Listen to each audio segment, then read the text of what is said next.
Bonjour à toutes et à tous, Valentin Franc avec vous pour ce point de marché. Nous sommes le lundi 1er octobre 2018, nouveau mois. On a eu les clôtures mensuelles donc vendredi dernier. Nous allons faire nous allons jeter un petit coup d'œil au niveau des clôtures. Le mois de septembre qui a été le meilleur mois pour le baril Brent depuis plusieurs années. Et puis sa plus longue série de hausse depuis 2008. Donc nous allons voir ça ensemble. Les indices PMI qui seront qui seront les focus de la journée, que ce soit en zone euro, que ce soit au Royaume-Uni, que ce soit au Canada ou que ce soit aux États-Unis. Il y a une annonce qui a été officialisée cette nuit, c'est l'ALENA qui a été officialisée, donc nouvel accord entre les trois pays. Nous allons voir ça en détail. L'ALENA qui changera de nom, enfin qui sera remplacée officiellement, qui ne changera pas de nom, donc remplacée. Voilà, donc avant toute chose, comme d'habitude, je vous invite à prendre connaissance de l'avertissement égal sur le risque. Le trading avec effet de levier amplifie toujours les gains et les pertes. Un compte risque limité prend un risque de perte du capital investi. L'investissement sur compte titre prend un risque de perte en capital. IG fournit exclusivement un service d'exécution d'ordre. La présentation est à titre indicatif et ne saurait être considérée comme un conseil ou une recommandation. Alors bonjour à vous Stéphane, j'espère que vous allez bien. Raymond que je sais également, Eliane de même, bonjour à vous. Alors au niveau de l'ALENA, un nouvel accord remplacera celui actuel. Il s'appellera tout simplement l'accord États-Unis-Mexique-Canada, donc AEUMC. Le Canada accorde aux États-Unis un accès à son marché laitier, un accès limité à son marché laitier, pardon. Le Canada et le Mexique auront un accès limité également au marché automobile américain. Alors, en fait, il aura un accès au marché de l'automobile pour les particuliers, mais tout ce qui est utilitaire, ça ne sera pas dans l'accord de l'ALENA. Donc, le Canada et le Mexique qui devront, de chacun de leur côté, soit négocier avec les États-Unis ou soit auront les mêmes règles de commerce un autre État classique comme par exemple l'Union européenne ou voilà, peu importe. Et également, il n'y a aucun accord sur l'acier canadien qui a été trouvé, donc pas d'accord sur l'acier dans cet accord de l'ALENA. Concernant la macro américaine, on a la seconde estimation du sentiment des consommateurs américains qui a été revue à la baisse en septembre, donc 101,1 points, ce qui reste quand même bien au-dessus de celle du mois d'août à 96,2 points, ce qui devrait donc permettre, vous savez, c'est synonyme, cette hausse de la confiance des consommateurs, de hausse de la consommation, et qui dit hausse de la consommation dit hausse de l'inflation core. Au niveau du Japon, donc on a le baromètre de la confiance des grandes entreprises manufacturières qui a accusé au troisième trimestre son troisième recul d'affilée selon l'enquête Tenkan de la BOJ, donc ce qui est pas bon pour l'économie tout simplement. Je rappelle que les indices de confiance sont des indicateurs avancés, c'est-à-dire que c'est les indicateurs, tout comme les PMI, qui sont les plus en amont du PIB et qui sont donc, vous savez, les plus sujets, qui indiquent, qui illustre l'économie d'une certaine région de façon la plus tôt possible. Parce que si on attend le PIB, vous savez que le PIB généralement est publié 2-3 mois après la période en question. Donc si par exemple on a le PIB, on cherche le PIB du second trimestre, on va l'avoir fin du troisième trimestre. Donc vous voyez que ça fait quand même un certain délai, alors que les indices PMI nous permettent, les indices de confiance nous permettent d'avoir une idée, voilà, de l'évolution de l'économie. Concernant la Chine, on a la composante nouvelle commande à l'export qui tombe à 48 points en septembre, soit le plus bas depuis 2016 et quatrième mois consécutif de contraction.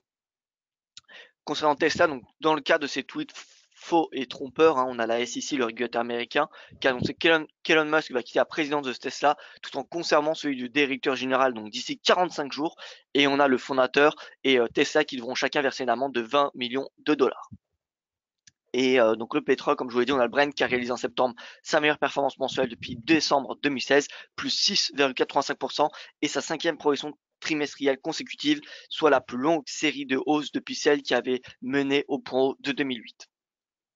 Voilà, donc concrètement, c'est bullish CAD ce matin grâce à l'ALENA et on va le voir, le pétrole qui vient soutenir le dollar canadien.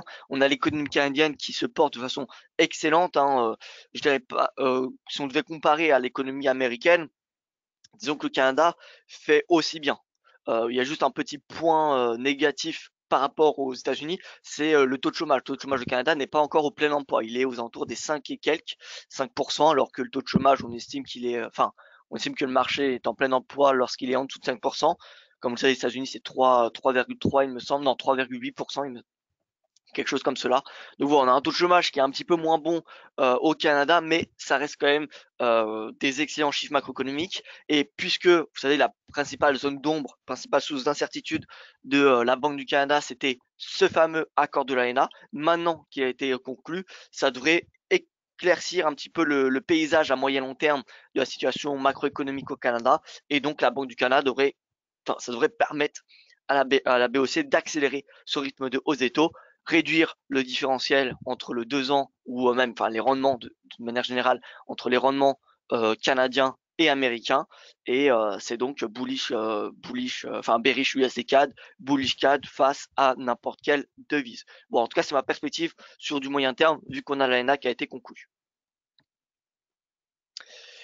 Concernant ce qui s'est passé vendredi soir, pardon, c'est pas hier soir, c'est vendredi soir, DXY qui a clôturé en hausse. Je vous rappelle, hein, on a eu le budget italien, pardon, je l'ai pas précisé dans le briefing, mais le budget italien qui a été annoncé à enfin qui est prévu hein, à 2,4% du déficit, hein, pardon, un déficit de 2,4% du PIB. Voilà, donc hausse plus importante que prévu du budget italien.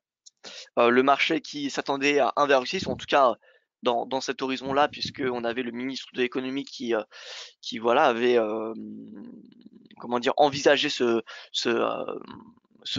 montant du budget. Donc ça a un petit peu inquiété les investisseurs. On a eu l'euro qui a perdu 100 pips en intraday.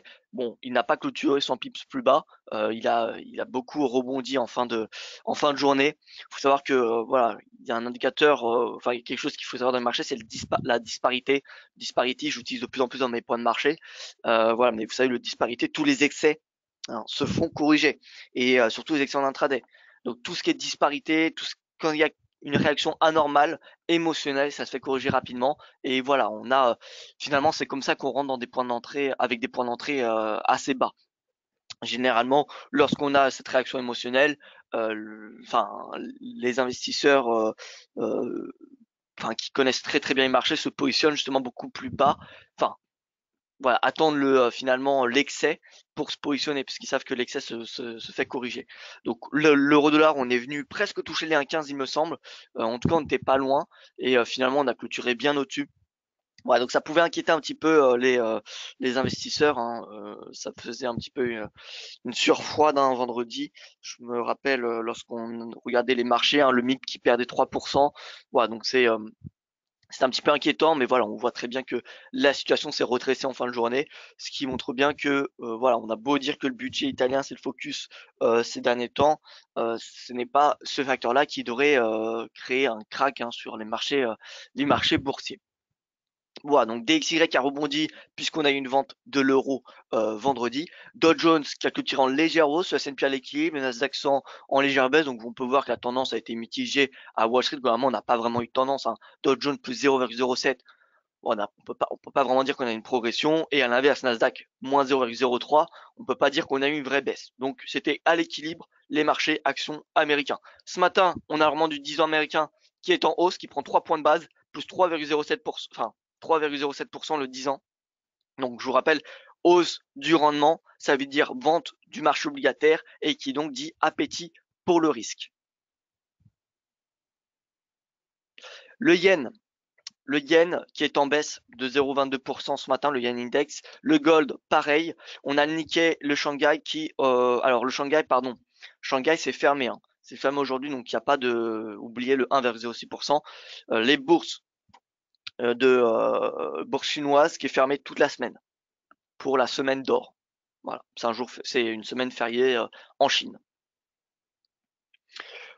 Concernant le calendrier économique, donc on a l'indice PMI. Alors je vais le mettre sur le site, ça sera mieux.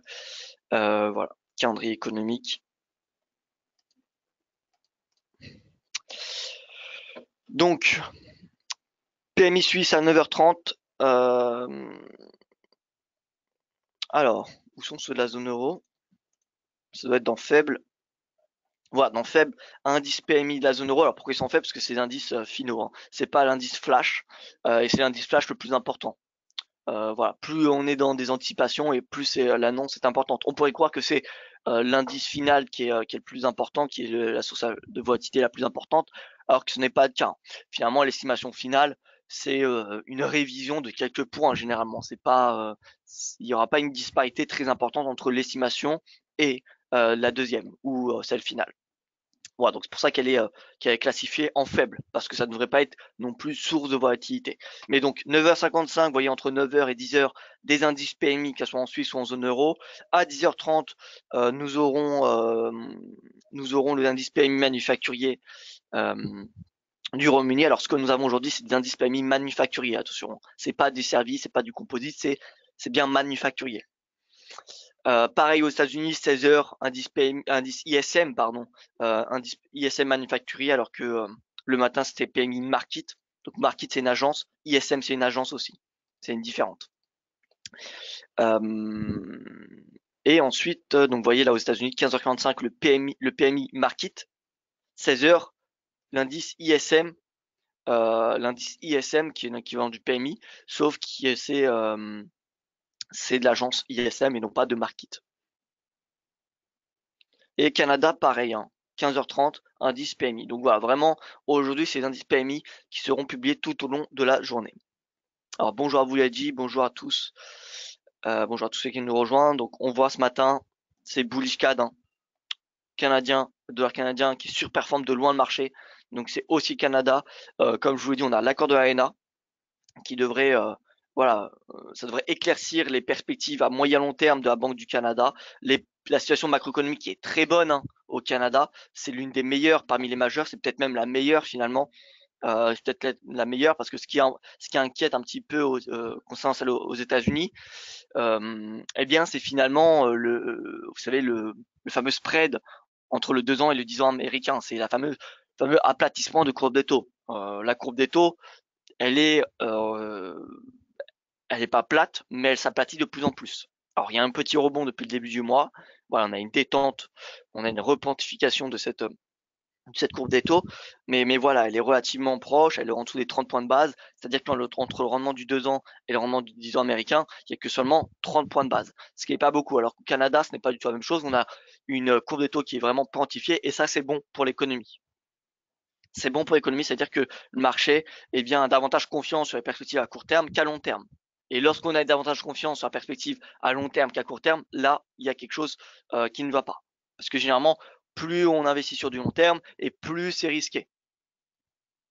Parce qu'il y a beaucoup plus de chances qu'il y ait un défaut de paiement, l'inflation aussi rentre en jeu, etc., etc.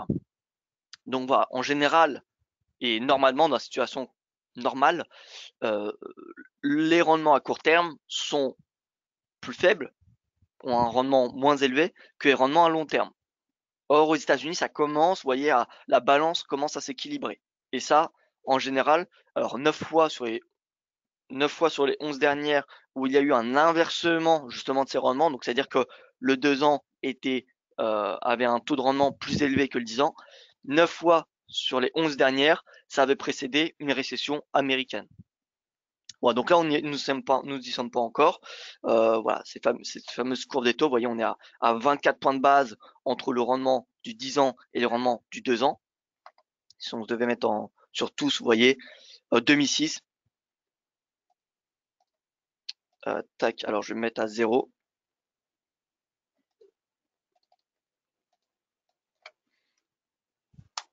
Voilà, 0. Donc là, ça veut dire que finalement, quand on est à 0, c'est-à-dire que le rendement du 2 ans est le même que le rendement du 10 ans. Voilà, ils sont identiques. Et vous voyez que là, 2007, vous savez ce qui s'est passé ensuite. Ici, les années 2000, vous savez ce qui s'est passé ensuite. Et ici, années 90. Donc on va regarder, on peut ajouter le S&P. S&P que nous allons mettre en, voilà, en bleu. Et bon, vous voyez que cet indicateur avait donné quand même des beaux signaux. Alors pas de vente immédiat, mais en tout cas avait alerté. Souvent quand on a ce fameux aplatissement des courbes des taux, on a la récession qui arrive 6 mois, 1 an après. Voilà.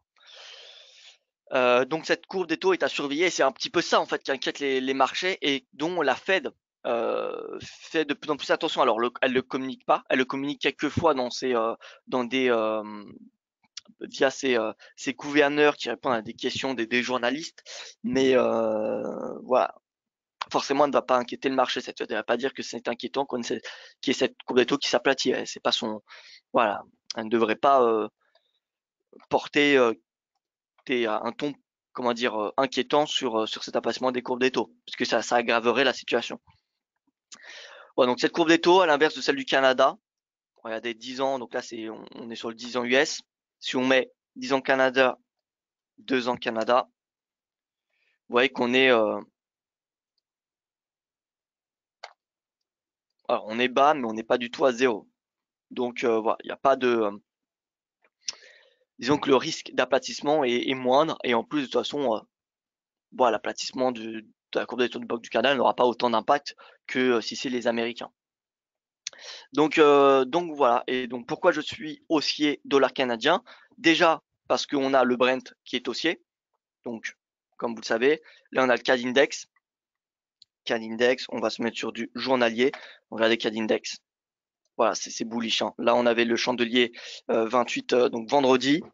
Aujourd'hui, donc voilà, c'est haussier dollar canadien. On peut s'attendre à une vraie hausse. Dollar canadien, comme vous le savez, on a le Brent. Alors le mieux, c'est que je me mette sur l'USD CAD. Comme ça, je vais bien vous faire voir ma stratégie. Donc USD CAD, on va enlever tous les indicateurs.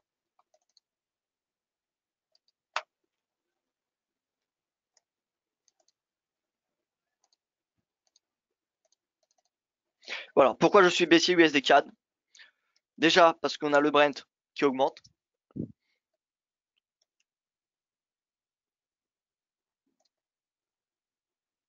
Ouais, comme vous savez, il y a une corrélation qui est négative entre l'USD CAD et le Brent. Pourquoi? Parce que le Brent a davantage d'influence sur le dollar canadien, positif bien évidemment, que sur le dollar US. Donc si le pétrole augmente, le dollar canadien tend à se renforcer, ce qui fait pression sur le cours USD CAD. Donc on a déjà le Brent qui est en faveur de la baisse de l'USD CAD. Et ensuite, on a ce fameux spread que je vous avais fait voir il y a quelques séances, quelques semaines, entre le 2 ans américain et le 2 ans canadien. Donc US 2 ans moins canadien 2 ans. Voilà, donc ça, c'est le spread, c'est l'écart entre le rendement de l'obligation à 2 ans américaine et le rendement à 2 ans de l'obligation canadienne, que nous allons mettre en violet. Voilà. Donc on va juste, voilà, je cache le Brent. Et vous voyez donc que ce rendement est corrélé positivement à l'USD4. C'est en fait l'USD4 qui est corrélé positivement à ce rendement, hein. C'est pas l'USD4 qui fait varier ce rendement, hein. C'est l'inverse. Donc, enfin ce rendement, ce spread. Donc si ce spread est baissier, c'est un nouvel indicateur en faveur d'une baisse de l'USD4. Comment ce spread peut être baissier? Alors, il faut savoir que ces rendements à 2 ans, hein, plus les rendements sont à court terme, plus ils sont influencés par les banques, par les politiques monétaires des banques centrales. Le 10 ans est beaucoup moins influencé que le 2 ans par la banque centrale en question. Donc, pour que le 2 ans US, enfin pour que ce spread diminue, en fait, il faudrait que celui du Canada augmente beaucoup plus rapidement. Parce que, comme vous le savez, on a un rendement de la Banque du Canada. Ça, donc c'est le rendement, c'est le taux d'intérêt, pardon. Taux d'intérêt de la Banque du Canada, 1,5%. Taux d'intérêt de la Fed, 2,25. Donc vous voyez, il y a un écart ici. Il y a un écart de 75 points de base. Parce que si on fait 2,25 moins 1,5, il y a 75. Donc il y a 75 points de base de différence entre le taux d'intérêt de la banque de la Fed et de celle de la Banque du Canada. Donc si la Banque du Canada relève ses taux beaucoup plus rapidement, vous voyez, que la Fed, cet écart de 75 points de base va diminuer et donc le rendement va diminuer également. Le spread entre le 2 ans US et le 2 ans Canada va diminuer. Pour imager le tout, je vais mettre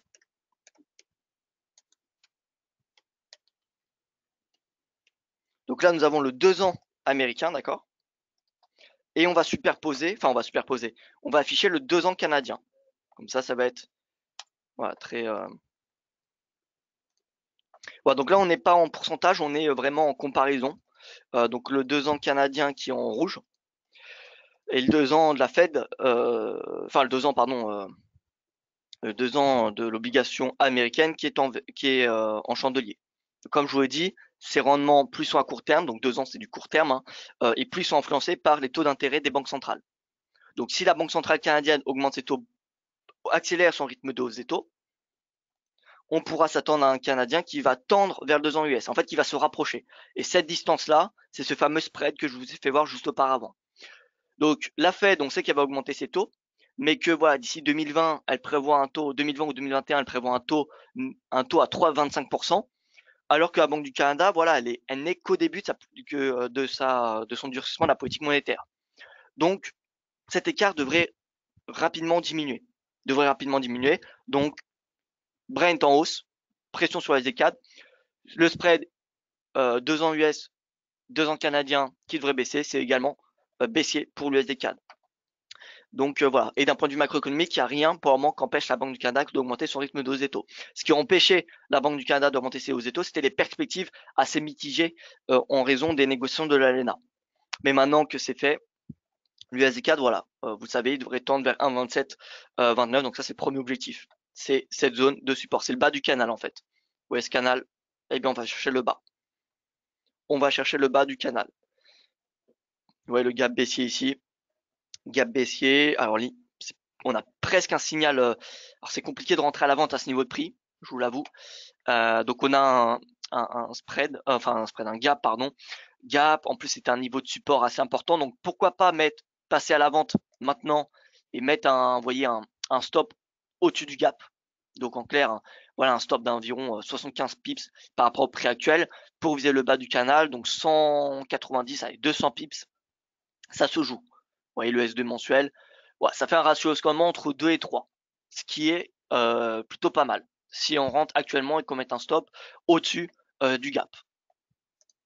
Voilà, donc stratégie baissière sur le SD4. Donc soit on rentre maintenant, soit on prend le risque d'attendre un pullback, ou soit ce qu'on fait, c'est on prend une partie de position maintenant pour passer à la vente et on prendra une autre partie au cas où qu'il y a un pullback. Comme ça fait un prix moyen plus haut et on n'a pas de regret au cas où qu'on a un repli.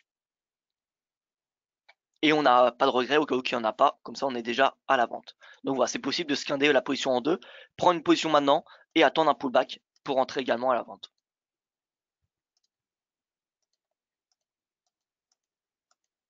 Voilà, en tout cas, l'USD4, je suis baissier et vous voyez que ce rendement à 2 ans canadien devrait à court terme vraiment augmenter très rapidement parce que vous savez que la Banque du Canada, il me semble que la probabilité d'une hausse des taux à la Banque du Canada avant c'était pour le mois d'avril. Le marché qui anticipait une nouvelle hausse des taux, alors au mois d'octobre, pardon. Donc là, il y en a une à la fin du mois, mais ça a déjà été intégré dans les prix. Hein, donc c'est pas ça qui favorise la hausse du Canada, du dollar canadien. Mais la prochaine hausse des taux après celle d'octobre, elle était la semaine dernière anticipée pour le mois d'avril. Grâce à cet accord de l'ANA, donc je vais regarder les probabilités après ce webinaire, mais à mon avis, le marché anticipe dorénavant une hausse des taux soit en janvier, soit en décembre. Une nouvelle hausse des taux de la Banque du Canada. Donc vous voyez, accélération du rythme de hausse des taux attendu, ce qui est positif pour le dollar canadien. Et le 2 ans va augmenter très rapidement. Donc le dollar canadien devrait vraiment progresser face à beaucoup de devises majeures. Voilà, donc je suis haussier dollar canadien. Haussier dollar canadien. Haussier dollar canadien. Face à l'euro, alors on va regarder nos indices, mais regardez nos indices, le yen. Alors le yen yen index, qui passe en dessous de son range, qui est en train de passer en dessous. Donc ça serait, si c'est le cas, ça serait négatif pour le yen. Il y aurait une perspective négative sur du court terme. Le NZD, en tout cas, si on se fait analyse technique, pardon, le yen, sous son nuage, sous la moyenne mobile, 200 jours. Donc techniquement, c'est pas très bon pour le yen. On est en train, j'ai l'impression, de sortir par le bas du range. Si tel est le cas, il faudra annuler les stratégies acheteuses du yen, si vous en avez. Pour ce qui est du NZD, on reste dans une stratégie vendeuse. Prix sous moyenne mobile à 200 jours et nuage, on est dans un canal baissier et en plus de cela, on est en dessous d'une moyenne mobile à 50 périodes, ce qui indique une tendance baissière sur du court moyen terme. Donc NZD CAD, short. AUD CAD, pareil, même configuration que NZD, dans un canal baissier, sous moyenne mobile à 200 jours, sous nuage Ishimoku et sous moyenne mobile à 50 jours. C'est baissier pour l'AUD, donc AUD CAD, vente également. L'euro, alors, l'euro, vous voyez, on a un pullback. Techniquement, on passe sous la moyenne mobile à 200 jours. Par contre, on est toujours au-dessus du nuage Ishimoku.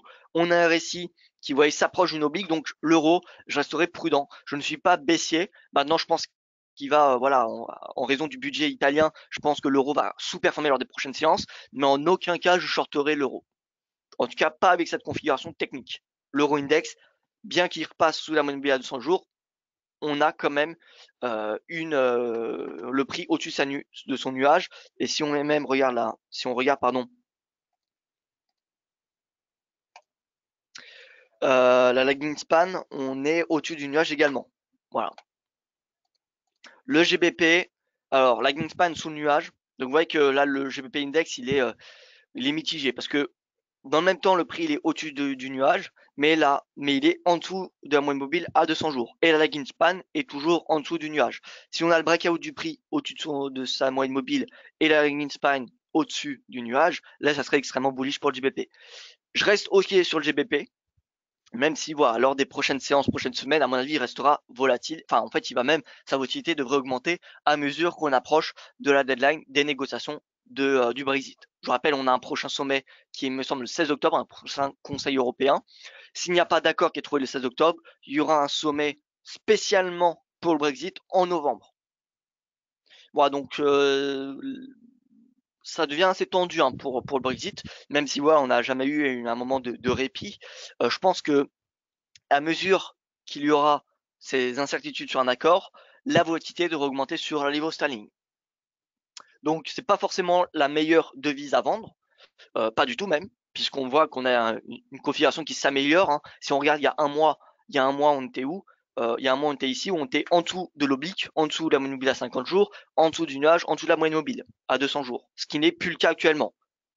Maintenant, la seule résistance que nous avons, globalement, juste au niveau du prix, pas la lagging span, au niveau du prix, on a dépassé toutes les résistances, sauf la moyenne mobile à 200 jours. Donc on a quand même une configuration technique qui s'améliore sur la livre sterling. Donc c'est pas le moment de le vendre. À la rigueur, l'acheter lorsqu'on revient, vous voyez, en bas de ce nuage, pourquoi pas? Pourquoi pas? Parce que ce sera un niveau de support et on pourrait considérer qu'on est sur un bon niveau de prix.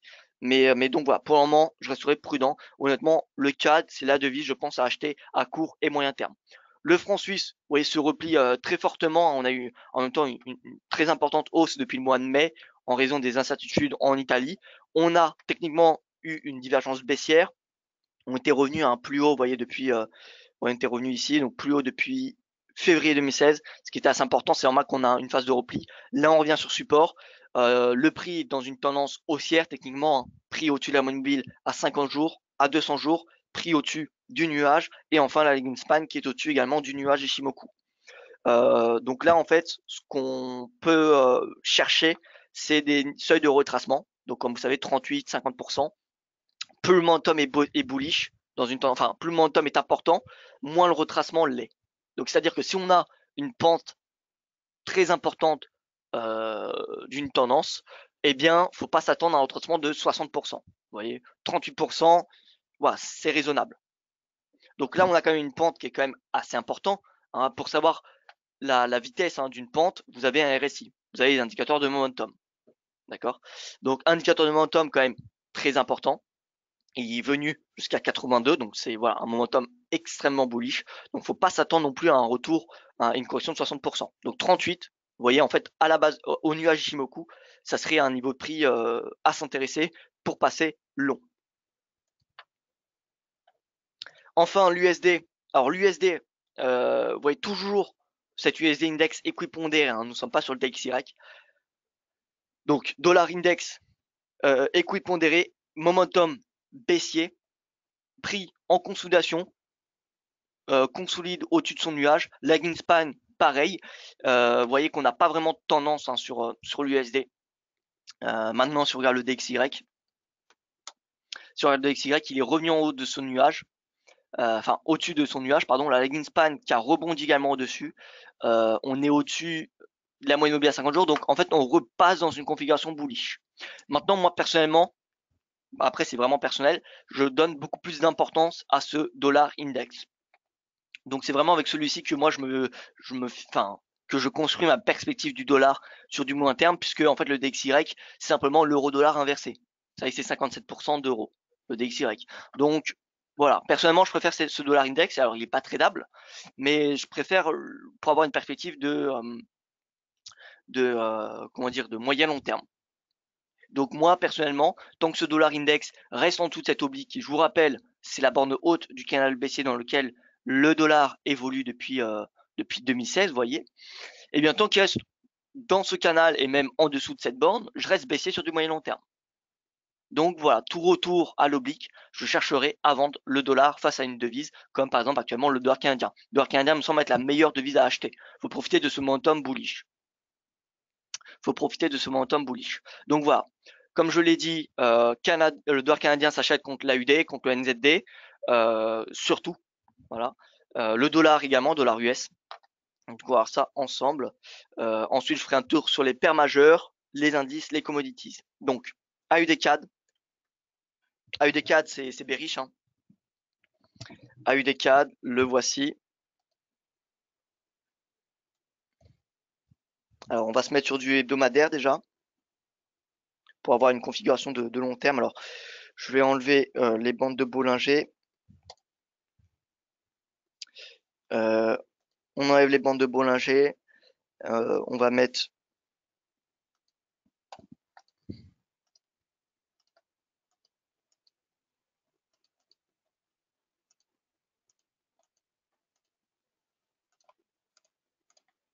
voilà la Greenspan. Donc la Greenspan qui confirme la tendance baissière. Hein. Qu'est-ce qu'on peut dire sur l'hebdomadaire? Bon, l'hebdomadaire c'est du long terme. Prochain support important c'est celui-ci. Alors je vais enlever tous les niveaux de support résistance. Comme ça on y va. On va y voir un petit peu plus clair.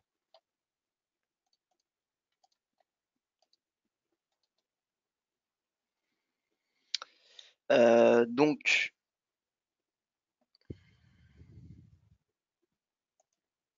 vous voyez là, support confirmé en 2015. Ensuite nous aurons celui-ci. Voilà, on a tous ces supports là. Et au niveau des résistances, donc nous avons les 0,9326. Vous voyez que c'était un support pendant le mois de septembre. On a ouvert dessus qu'un gap baissier, donc ça c'est bearish. Voilà, donc on n'ira pas chercher ce niveau de prix, mais donc ça c'est une zone de support. C'est là où il y a des acheteurs. C'est pour ça que je trace des zones hein, dorénavant. Comme ça c'est plus compréhensible pour tout le monde et même pour moi. Hein, finalement, on voit que finalement c'est beaucoup plus précis pour identifier des niveaux de support de résistance. Donc voilà, je rappelle bullish CAD en raison de l'accord de l'ALENA.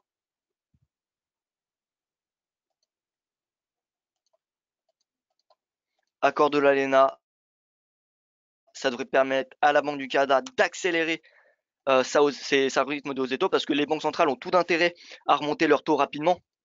Déjà parce qu'on est dans un cycle qui a été engagé par la Fed. Hein. La Fed, c'est un petit peu la banque centrale leader, hein, celle qui donne le ton hein, finalement. Donc dès que la Fed commence à remonter ses taux, ça veut dire qu'on est dans une politique qui commence à se durcir. Et à l'inverse, dès qu'on a la Fed qui baisse ses taux, eh bien on peut s'attendre à ce que les autres banques centrales vont faire de même. Voilà, la Fed, c'est vraiment la banque centrale qui, si vous regardez dans le passé, déjà c'est la plus ancienne banque centrale, hein, et c'est elle qui donne le ton, hein, puisque je vous rappelle, les États-Unis c'est la première puissance économique mondiale, donc forcément le marché tend, enfin l'économie mondiale est beaucoup influencée par celle des États-Unis, de plus en plus par la Chine, parce que la Chine, vous savez, c'est dorénavant une deuxième puissance économique mondiale devant l'Europe, enfin devant l'Union européenne. Hein, devant l'Union européenne. Mais voilà, à terme, on peut très bien, enfin, dans 20, 30, 40 ans, ça sera la Chine et l'Inde qui influenceront le plus l'économie mondiale. Voilà, donc actuellement, c'est encore les États-Unis, donc c'est pour ça que les États-Unis, la Fed a un poids extrêmement important, mais à long terme, ça peut changer. Ceci étant dit, donc là, UDCAD, là on arrive dans une zone de support, support majeur à 0,9171, 0,7191, 0,91 oui 71, et ensuite vous voyez en dessous de ce support, la perspective est clairement baissière jusqu'à 0,80-80. Voilà, donc AUD-CAD, c'est baissier. Pareil, même topo que l'USD-CAD, c'est-à-dire qu'on a un gap, soit on attend le retour, vous voyez, à 0,9626 qui était le support de septembre, donc soit on attend un retour à ce niveau de prix pour shorter, ou soit on short maintenant avec un stop, vous voyez, au-dessus du gap, pour viser 0,9171. Ça dépend de vous. Ou alors, comme je vous l'ai dit, comme l'USD-CAD, vous pouvez splitter en deux votre position, c'est-à-dire prendre une vente maintenant et paramétrer une vente au niveau du gap. Au niveau du gap, comme ça améliore votre prix moyen de vente. Et voilà, au moins vous êtes déjà dans la tendance. Ça permet d'être entre les deux, vous voyez, d'être en même temps positionné à la vente. Donc, au cas où qu'on n'a pas de retour, qu'on n'a pas de pullback, eh bien, au moins vous êtes déjà à la vente. Mais dans le même temps, ça vous permet de réduire votre risque, de réduire votre risque au cas où que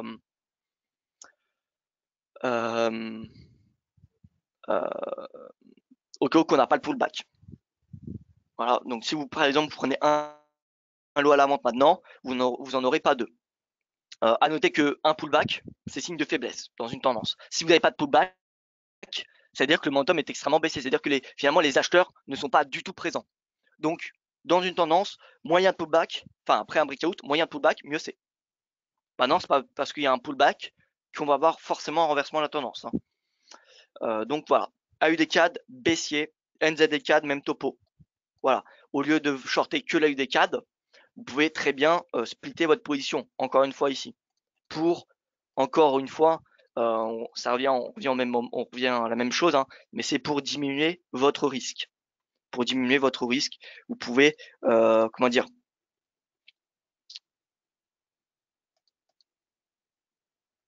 vous pouvez jouer avec justement ces paires de devises. Hein. Là, on sait que l'AUD et le NZD, on a beaucoup plus de chances que ces devises soient baissières que haussières.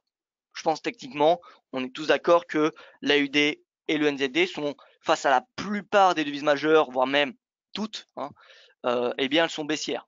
Donc voilà, on a de ce fait beaucoup plus de chances hein, qu'elles continuent à baisser plutôt qu'elles commencent à rebondir. NZD-CAD, voilà, on peut s'attendre, prochain support 0,8292, donc en clair 0,83. 0,83, c'est le prochain niveau de support.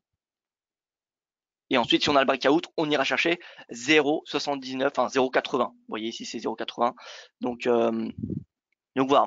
Le premier objectif, c'est 0,82, 92. Mais quand on est dans des stratégies de tendance, comme moi, hein, c'est celle que je privilégie, hein, j'aime pas trop trader les ranges, eh bien quand on est dans une stratégie de tendance, on n'est pas obligé de prendre tous ces bénéfices au premier support. D'accord? On peut en prendre une partie ici, on reprend une autre partie à 0,80, jusqu'à temps en fait que la tendance s'inverse.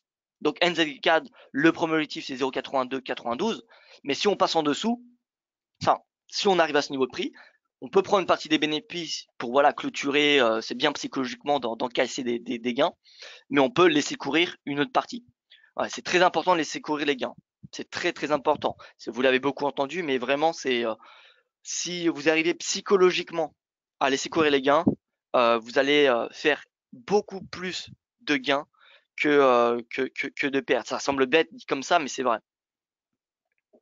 Donc voilà, NZD-CAD baissier, USD-CAD baissier, AUD-CAD baissier. On pourrait même aller sur le CAD-Yen, CAD-Yen qui devrait être haussier. CAD-Yen, voilà, regardez en hebdo. Là, concrètement, le graphique hebdomadaire me suggère, en tout cas, quand je vois une configuration comme celle-ci, c'est pas très clair comme cela. Voilà, quand je vois une configuration comme celle-ci, je me dis que le CAD-Yen pourrait très bien venir chercher le haut de cette oblique. Ce qui fait quand même pas mal de pips hein, depuis le prix actuel.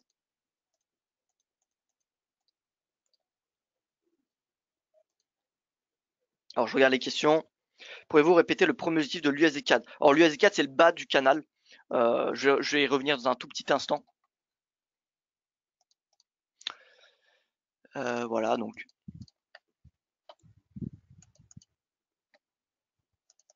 On va pas tracer toutes les zones de prix, enfin, toutes les zones de support résistance.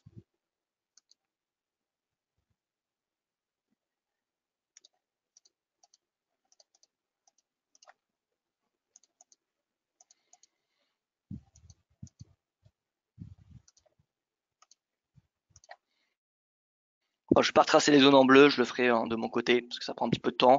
Mais en clair, vous voyez que l'objectif c'est 92 à peu près. C'est 92. 92, c'était le sommet de septembre 2017. Je me rappelle qu'on avait une stratégie à l'époque. On avait une stratégie par là ou par là pour user les 92 et au final, je me souviens à quelques pips près, le prix s'était renversé à la baisse et du coup notre objectif a été, n'a pas été atteint. Voilà, donc c'est pour ça que quand on a des seuils psychologiques, faut toujours, quand vous êtes à l'achat et que vous visez un seuil psychologique, faut toujours mettre un take profit en dessous de ce seuil. Parce que faut bien comprendre que les vendeurs ne sont pas à 92 pile poil. C'est pour ça qu'il faut considérer toujours un niveau de support ou d'une résistance comme une zone de prix. Parce que voilà, les professionnels ne sont pas bêtes, ils vont pas mettre leurs objectifs à 92 points.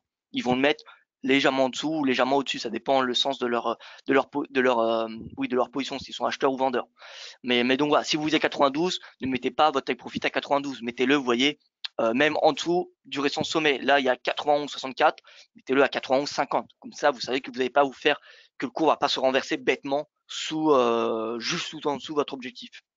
Voilà, donc dans l'idée, on vient chercher dans un premier temps environ 92, ensuite environ 93,26, et dans l'idée, on peut très bien venir chercher le bas de cet oblique, qui est, je vous rappelle, un triangle symétrique dans lequel le cours évolue depuis 2007.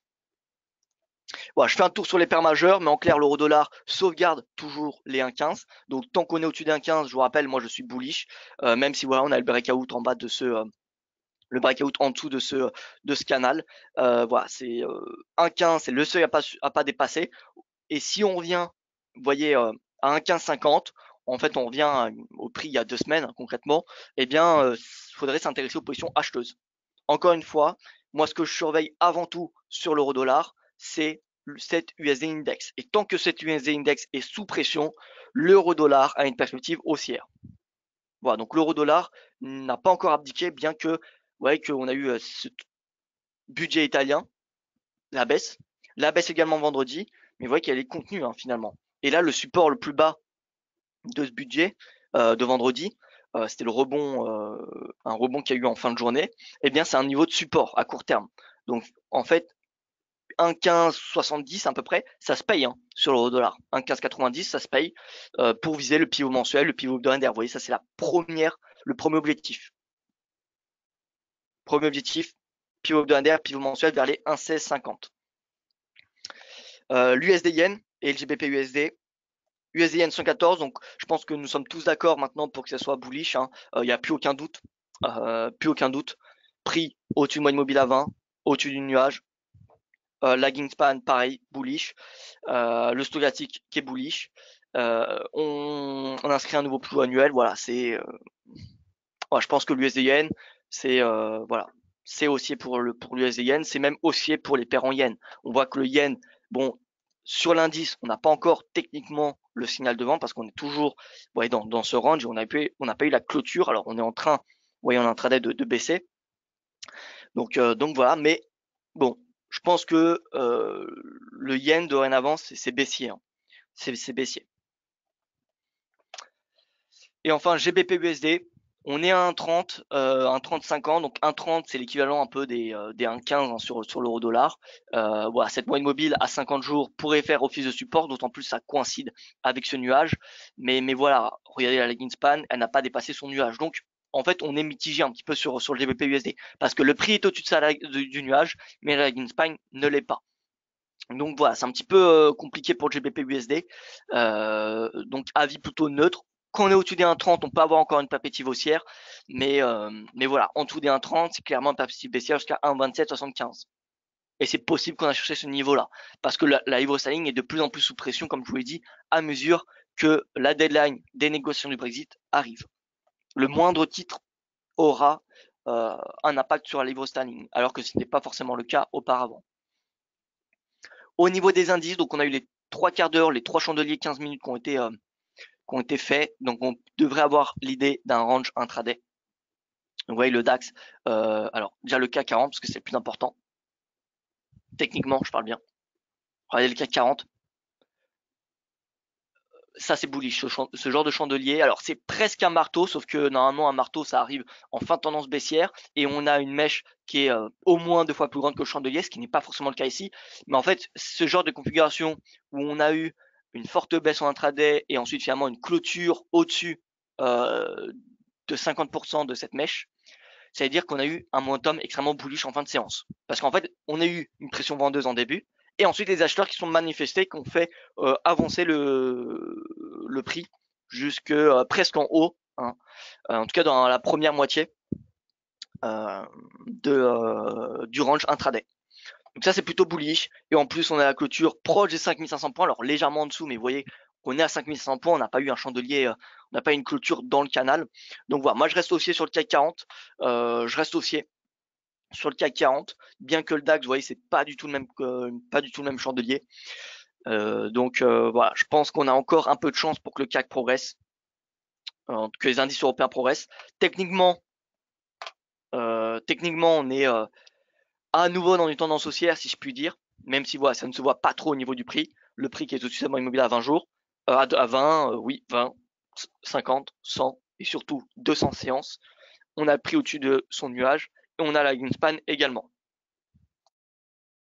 Donc, voilà, si on se fie uniquement à l'analyse technique, moi je trouve qu'on est plutôt dans je constate qu'on est plutôt dans une tendance haussière. Et si on se met sur de l'hebdomadaire, si on a quelques doutes, l'hebdomadaire nous le prouve également, puisqu'on est dans un canal légèrement haussier. Vous voyez ici, canal légèrement haussier. Alors c'est pas du tout la même tendance que le S&P ou que le Nasdaq, je vous l'accorde, mais voilà, on reste sur du moyen long terme dans une tendance qui est globalement haussière. Alors c'est pas la tendance haussière que nous aimerions, mais on reste dans une tendance haussière. Voilà, donc CAC 40 au-dessus des 5000 points, je pense que la perspective haussière domine. Le S&P hebdomadaire, vous voyez là on a un pivot, c'est le pivot du mois, pivot du mois à 5500. Donc voilà, niveau de support très important 5500 points. En intraday, vous savez, vous pouvez mettre des pivots journaliers. R1 journalier, vous voyez 5520. S1 5462.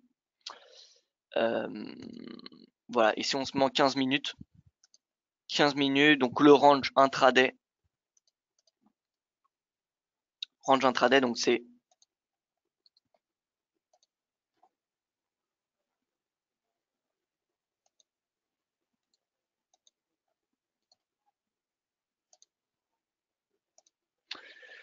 le range intraday, il est ici. Il est entre 5508 et 5490. Donc on est dans un range de un peu moins de 20 pips, de 20 points pardon.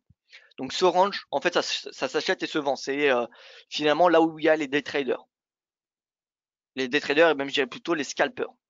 Scalpers institutionnels sont dans cette zone de prix. C'est vous prenez le plus haut et le plus bas des 3 chandeliers des 15 premières minutes de cotation. Et là, vous avez cette zone où il y a les plus importants volumes intraday. Voilà, c'est 3 premiers chandeliers 15 minutes, plus bas, plus haut, et vous avez le range. Donc 5508, 5490, vous voyez 5490, encore une fois 5500, 5490 ça se paye en intraday, 5508, si on n'a pas de catalyseur fondamental, on devrait rester dans cette zone de prix en intraday. Ah oui, n'oubliez pas ma question sur les ECAD, excusez-moi, j'allais oublier. Donc USD CAD, je reviens, je fais une petite aparté dans ces indices. USD CAD, c'est direction le bas du canal. Donc vous voyez, j'ai pas un objectif fixe parce que le canal varie dans le temps, vous voyez. Mais concrètement, le S2 mensuel, dans l'idée, c'est les 1,26, 60. Voilà, donc on a à peu près 150 pips de baisse devant nous au minimum, parce que c'est pas parce qu'on arrive en bas de ce canal qu'on aura forcément un rebond. Mais bon, on aura une perspective baissière qui va diminuer. Par contre, si on a un breakout, si on a une sortie par le bas, là concrètement c'est baissier jusqu'à au moins un 20. Au moins un 20. Donc voilà, le premier objectif c'est le bas du canal, mais c'est pas parce qu'on arrive en bas du canal qu'on aura forcément un rebond. Maintenant, voilà, ce sera pas non plus un scénario à exclure, puisque techniquement on aura une probabilité de rebond assez importante. Voilà, donc l'USD CAD, attention.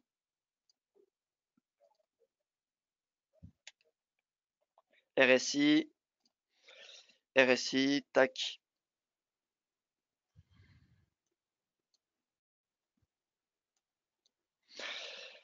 Voilà, RSI baissier, hein, vous voyez momentum baissier, donc voilà. Position vendeuse à privilégier sur le SD4.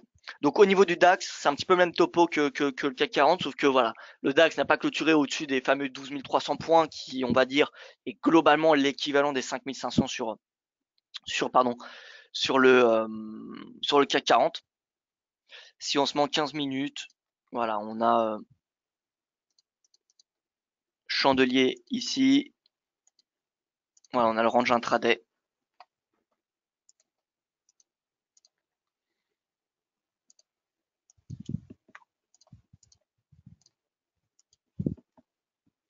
Donc range intraday 12 253, 12 320, R1 12 370. Le DAX, je pense, a beaucoup plus de chances de surperformer aujourd'hui. D'ailleurs, c'est ce qu'il est en train de faire ce matin, plus 0,57%, vous voyez, par rapport au CAC, plus 0,17. Pourquoi? Bien tout simplement parce que le DAX a sous-performé vendredi, sans réelle raison. Parce que c'était pas lié à la guerre commerciale entre les États-Unis et l'Europe. Vous savez que le DAX a une perspective, enfin, devrait être beaucoup plus influencé et est beaucoup plus influencé par la politique commerciale de Donald Trump. Sauf que la sous-performance vendredi du DAX par rapport au CAC 40 n'a pas été fait, n'a pas été, n'est pas justifié par la guerre commerciale. Simplement la situation en Italie. Alors que la situation en Italie, vous savez, ça a fait une énorme sous-performance, enfin, ça a impacté énormément les banques européennes. Si vous regardez l'indice banque du stock 600, eh bien, il est revenu, il a beaucoup baissé. Et l'indice européen qui est composé de plus de banques, c'est le CAC 40. Donc normalement, le CAC 40 aurait dû être beaucoup plus impacté. Mais grâce aux valeurs énergétiques, eh bien, on a le CAC qui a finalement résisté. Vous savez, Total et Technique FP qui compose à peu près 10%, voilà, la pondération dans le CAC 40 c'est 10%, ce qui n'est pas négligeable, hein, alors que le DAX n'a pas de société pétrolière. Donc voilà, le CAC 40 a pu surperformer grâce au secteur de l'énergie. Mais en soi, le CAC 40 a et c'est en fait c'est l'indice européen qui est composé de plus de banques. Hein. Peut-être après le FTSE, mais bon le FTSE c'est un indice en GBP, pas en euros. Donc voilà, l'indice CAC c'est l'indice des banques, c'est l'indice du luxe. Et voilà, normalement, il aurait dû être beaucoup plus impacté que le DAX. Donc là, le DAX, il devrait surperformer. Donc il a des chances de dépasser 12 320. Et si c'est le cas, eh bien, il ira chercher 12 370. Au niveau alors du FTSE déjà, FTSE, et ensuite je passe aux commodities. Au niveau du FTSE, alors c'est pas du tout la même chose. Vous voyez que tac tac. Alors pourquoi je n'ai pas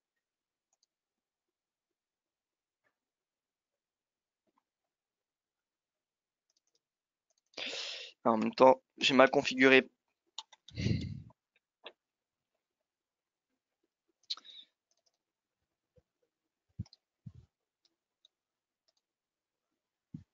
Voilà.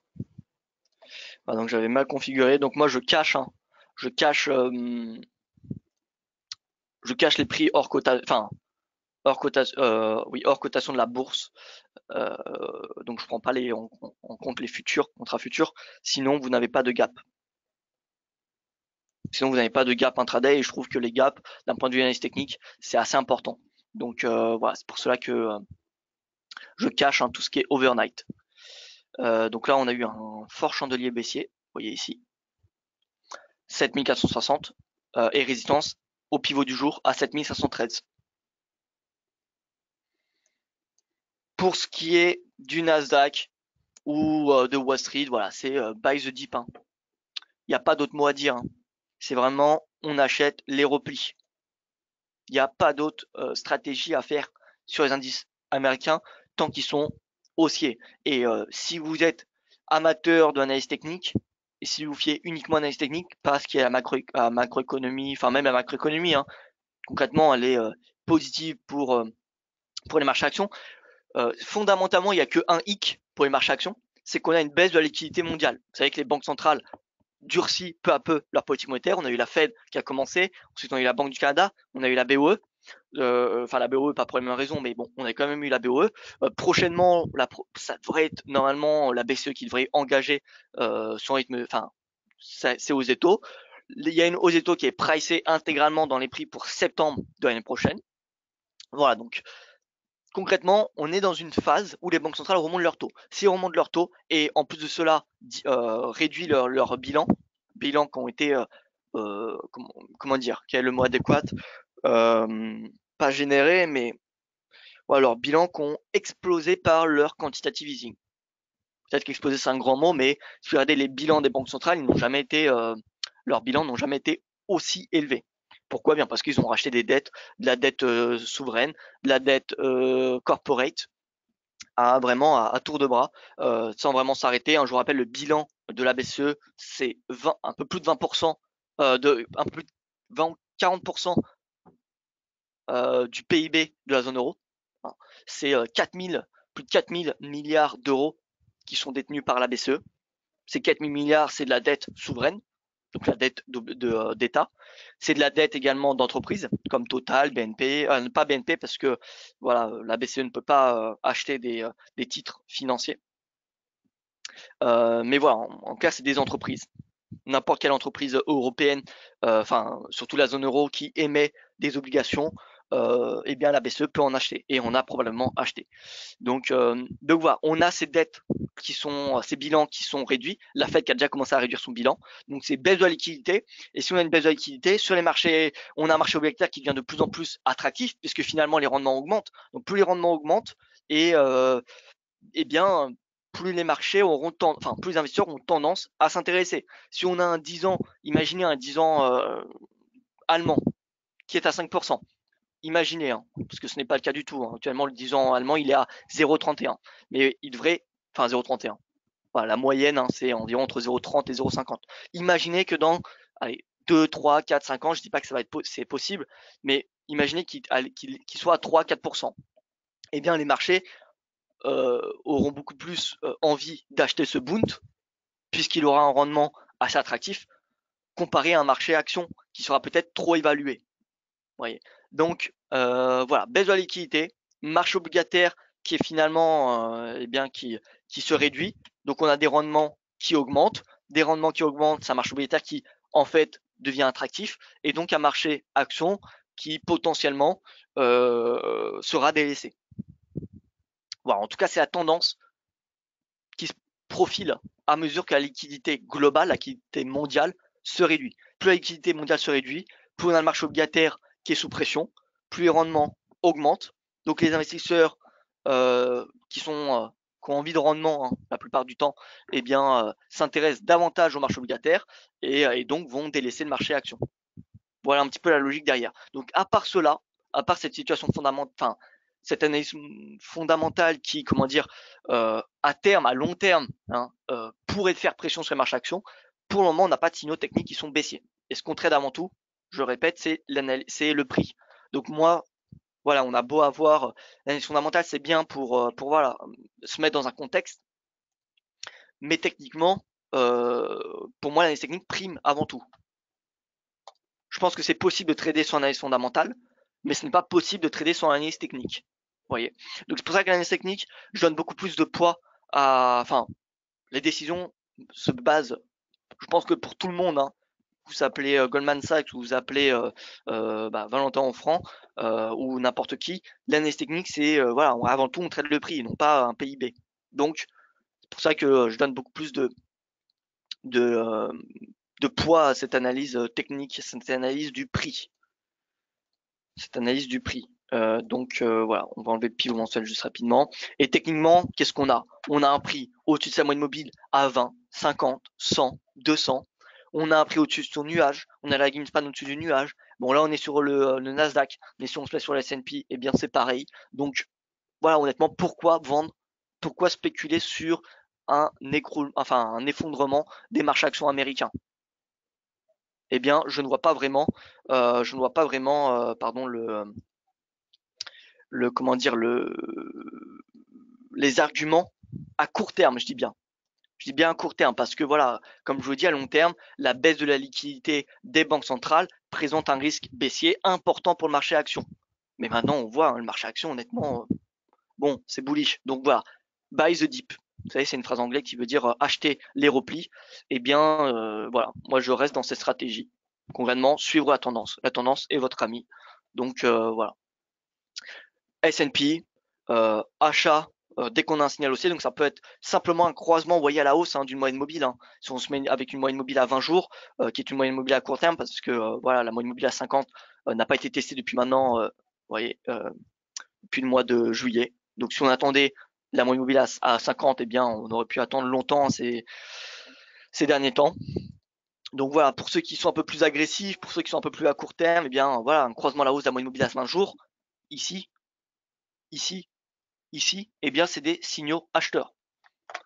Pareil pour Nasdaq. Vous voyez, croisement à la hausse de la moyenne mobile à 20 jours. Donc voilà, haussier sur les marchés actions américains, sans aucun doute. Brent, alors le Brent c'est bullish. Maintenant que voilà, le breakout a été confirmé, que ce soit une unité de temps journalière ou une unité de temps hebdomadaire, en dépassant son ancien sommet à 80,44 $, bullish direction 89,46. En tout cas, c'est ce que l'analyse technique me dit. Vous voyez, on a l'oblique baissière qui vient chercher les plus hauts de 2008, 2012, 2014. Donc voilà, la prochaine grosse résistance que je constate d'un point de vue technique, c'est 89,46. Maintenant, comme vous savez, le marché du pétrole, qu'on soit bien d'accord, c'est un marché qui est manipulé. Voilà, peut-être que je me ferai des ennemis à dire cela, mais c'est un marché qui est clairement manipulé par l'OPEP, par les principaux producteurs, donc l'Arabie Saoudite, la Russie, les États-Unis. Bon, les États-Unis ont beaucoup plus envie de faire baisser ses prix. On l'a vu avec Donald Trump, et puis la production américaine qui est au-dessus de celle de l'Arabie Saoudite actuellement, qui a dépassé en début d'année. Mais voilà, on voit que le marché du pétrole, c'est manipulé par l'OPEP. Là, on a eu la décision de l'OPEP. Alors, je me souviens plus c'était quand. Ouais, c'était ici. Gel de la production de l'OPEP qui a été annoncé en novembre. Et vous voyez que depuis, c'est bullish. Donc voilà. Et depuis quelques temps, depuis on va dire début d'année, on a l'Iran, les incertitudes sur les exportations iraniennes dans le cadre de la reprise des sanctions commerciales et financières de Washington. On ne sait pas combien de barils en moins vont être exportés par l'Iran, alors qu'on a l'Iran et l'Union européenne qui sont en discussion, voilà, pour mettre en place un système pour pouvoir s'échanger des barils sans passer par le système bancaire américain. Mais voilà, concrètement, on a toujours ces incertitudes qui soutiennent le pétrole. Et ça, c'est bénéfique pour, pour les pays de l'OPEP, parce que les pays de l'OPEP, ils sont extrêmement dépendants des cours de pétrole. Leur économie, l'Arabie Saoudite, est extrêmement dépendante du baril de pétrole. Son économie, est générée, son PIB est généré par les exportations de pétrole. C'est pas généré par le tourisme. Oui. Alors que ce n'est pas forcément le cas pour les États-Unis. Les États-Unis, le PIB généré par le cours de pétrole, c'est pas non plus significatif. C'est pas parce qu'on a un effondrement des cours de pétrole qu'on va avoir un effondrement de l'économie américaine, alors que c'est le cas pour les économies du Moyen-Orient, comme par exemple. C'est un exemple. Mais donc voilà, ces économies-là, ces pays de l'OPEP ont tout intérêt à laisser ces cours de pétrole augmenter. Donc les incertitudes sur l'Iran, c'est pas non plus quelque chose de négatif pour eux. Donc voilà. Concrètement, haussier d'un point de vue fondamental, haussier d'un point de vue technique sur les cours de pétrole, et dans l'idée, le Brent ira chercher 89 $. Et pour ce qui est de l'or, bon, l'or, l'euro-dollar, c'est un petit peu voilà, les mêmes tendances si vous regardez.